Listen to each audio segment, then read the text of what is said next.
In this video, I will show you how you can unhide apps on any iPad.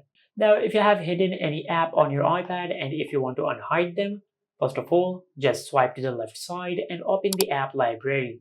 Then under the app library, you will find the hidden apps folder. Just tap on it. Now just enter your lock screen pin.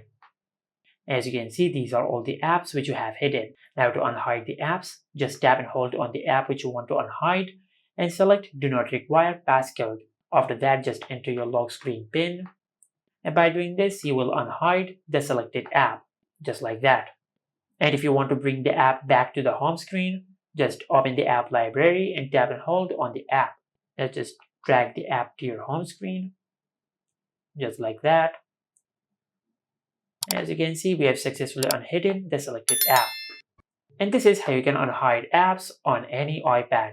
Make sure to like, comment, and subscribe. Thank you for watching.